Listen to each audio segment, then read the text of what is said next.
Father, we thank you that you are the God. My name is Pastor Jeremy Ernest. My name is Melissa Ernest. Jeff Schultz, Christina Martin, Dave Rogers, Sharon.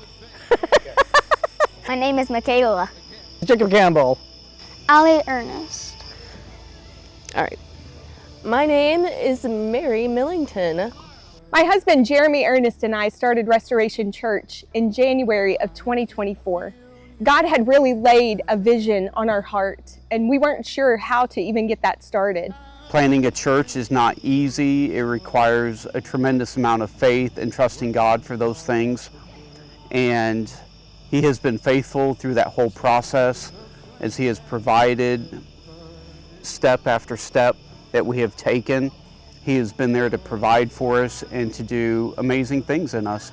Jeremy Ernest and I went to a conference in California, and we knew that we were probably going to plant a church. Pastor Jeremy and one of our other pastors went to a ministry conference in January of 2024, and out of the blue, a random stranger came up, and the word of the Lord to Jeremy and Pastor Jeff was, "You have my permission."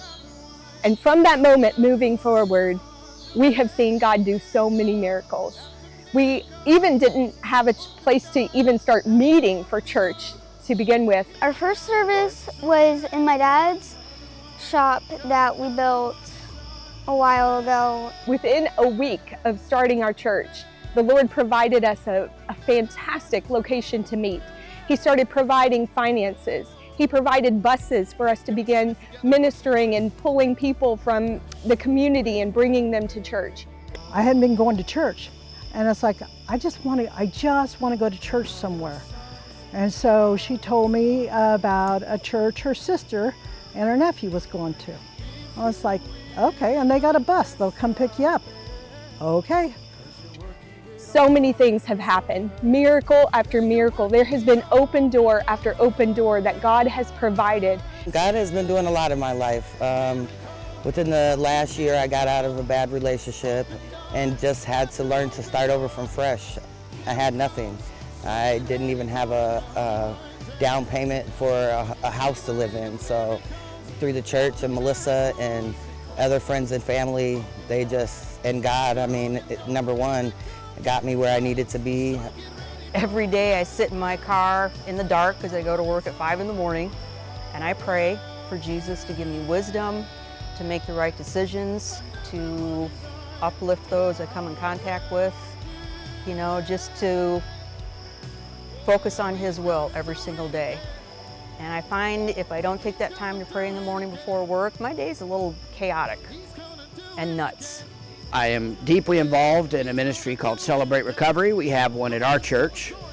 I also have now taken over the Salvation Army Celebrate Recovery, and I'm soon going to be going into East Moline Correctional Facility, a men's prison, and heading up the Celebrate Recovery there.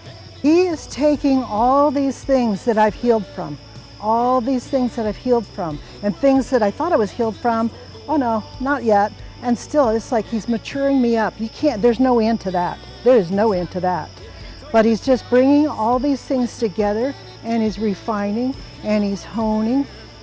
When I look at our church and I look and see the direction that it's going, and my hope and my prayer is to have a church that's on fire for God and seeing God move in every area of our life.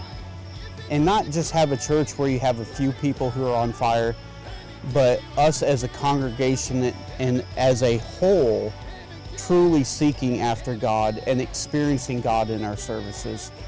What I want to see is us have this atmosphere so that when people walk into our services, they sense an overwhelming presence of God, and they know that they have stepped into the presence of God and they have an encounter with God. I'm watching the enemy try to divide us, label us, get us fighting, put us in factions. It's like, it's not going to work. Oh, it looks like it's going to work, but it's not going to work. It's been an incredible experience the whole time. I felt like it was my family the very first week I walked in. And the very first week I started a group with some ladies, and we have a chat that we encourage each other with, and we read the Bible together already, and so it's just been a great Christian fellowship experience. Love it. A couple of years ago, I was a very angry man, and God has given me a lot of peace, and I've learned to follow Him better. I still struggle with issues, but I know this: I am saved, and I love the Lord. And I cannot wait to see what God is going to do for us in the future.